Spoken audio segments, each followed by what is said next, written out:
Hey, shoutout mga katatay for this video. Last patubig na kami ngayon sa akin sibuyas. Punta kami dun sa kabila ulit. So ready to fight na naman tayo sa araw. So, ngayon ay 26 of March. Yan. So may mga kasama ulit tayo, mga aso. Yan. Yan. Mapapansin nyo ito, lalaki na red dragon yan mga katatay. Yan, red dragon, lalaki na mga puno. Ang red dragon, the best. Pero tayo pa siya, hindi sabihin lumalaki pa yan mga katatay. Kaya pag naaalagaan mo yan, muntik na tayo dun, lumalaki siya. Yun o, wala naman siyang sakit, walang uod, malinis. Ganda na sibuyas. Yan, pag ginardis yan talaga namang the best. Okay,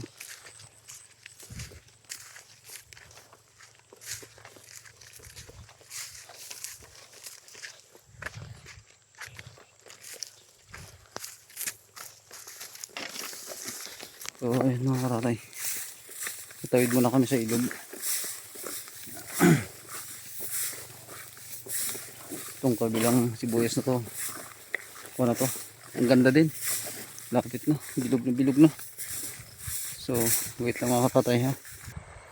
Ayan, so mga katatay, for this video, so tumatawid na naman tayo sa ilog. Yan o, ayun, ready ka. So ayan mga katatay, sobrang may mga kasama akong mga dungol na aso. Yun o, yun ang mga aso kasama ko ngayon. Ang dungol yung mga yan. Sibuyas na ito, yun ang isda, ang dami isda o.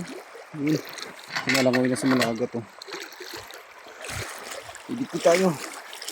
So medyo taga-tuhod pa ang tubig natin, takas ng tubig. Yun, mainit na mga katatay. So back to basic farmer's life mga katatay. So nagpapasalamat niya pala ako sa mga bagong subscriber natin sa aking YouTube, ang Katatay ng Mindoro. Sana po dumami pa po kayong mag-subscribe at mag-share ng aking video. Salamat po sa suporta. Alam ko mga Pilipino ay nagkakaisa. So sa inyong pag-subscribe at panood ng aking video ay napakalaking tulong na po yun sa akin. So kung ano man po mararating ng ating channel, ang Katatay Vlog, ang Katatay ng Mindoro, ay laking papasalamatan po natin. Ito po yung buhay ng magsasaka dito sa Occidental Mindoro. Yan, ako po ay magsasaka ng sibuyas mga katatay. Salamat po sa nanonood at nagsusubscribe sa atin, sa mga naabot ng ating video sa ibang bansa. Salamat po. At ramdam na ramdam nyo yung paghihirap ng mga farmers at farmer na katulad ko. Thank you. So tumatawid po ako dito ngayon sa malapad na ilog. Kailangan ko po ng malapad na sombrero at panakip sa mata, muka. Sobrang tindi po ng init dito, lalo't magmamahal na araw. Talagang maaga, pero ramdam nyo po yung tawag nito sikat ng araw, parang pinapasok yung balat mo. So yun, alam nyo naman po ang farmer ng Pilipinas. Ayan, so minsan walang gear protective sa araw, sobra. So ako lang po yung nagaganito, pero sometimes natanggal ko po yan. Salamat po sa mga nanood. Abangan nyo pa ako at maglalakad muna ako papuntang sibuyasan ko. Pasensya na po kayo kung shaky ang mga video ko, dahil po wala po akong original na phone na magagamit, pero darating din po yung panahon dahil sa suporta po ninyo, makakabili din po tayo niyan. So ayan po, next destination ilog natin. Matawid na naman yung mga aso kong pandak ko. Yun, si pandak yun, matawid si pandak at saka si kano. Kabili si kano isa, si pandak naman ito na. Kaya malilinis ko yung balat nila kasi kung sumasama sila sa akin sa bukid, nakakaligo po sila sa ilog. Yun, healthy pati sila na exercise ng kanilang katawan pagtatakbo dito sa tabid namin sa ilog at sumasama sa akin sa bukid. Nakakatuwa dito mga asong ito, tatlo ito sila. Yan, so sige, lakad pa muna ako mga tatay. Next, so ayan mga katatay, suotin muna natin itong sibuyas ko. So ayan o,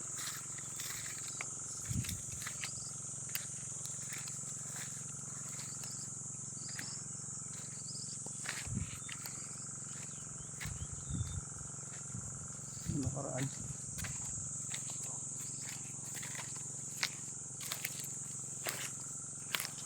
Daan nga.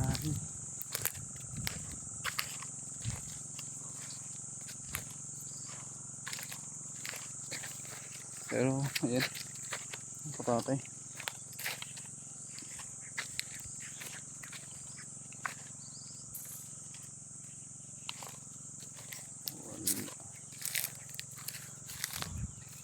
Madami pa rin.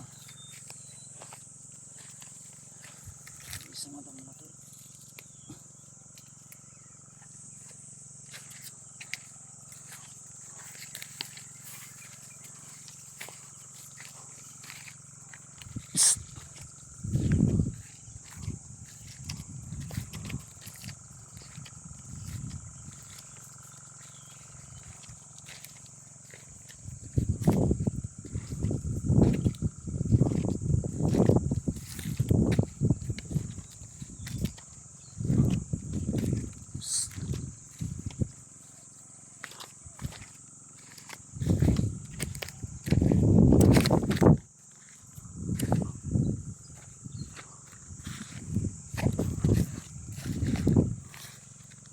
Doon pa tayo mga katatay.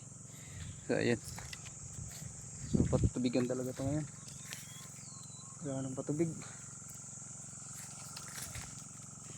medyo tuyo na talaga.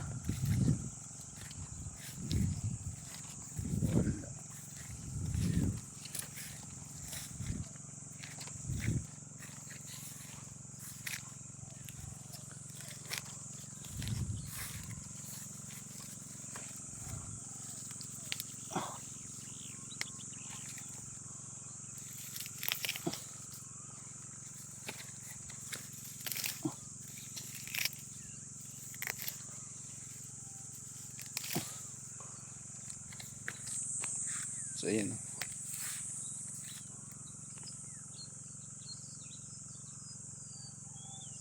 ito tayo sibuyasan.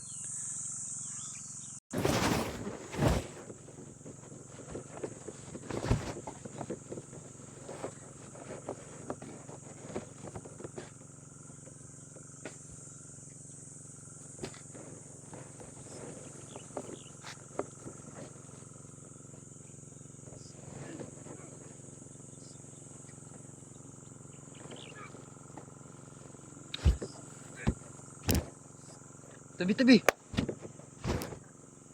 Upo. Upo, upo. Upo.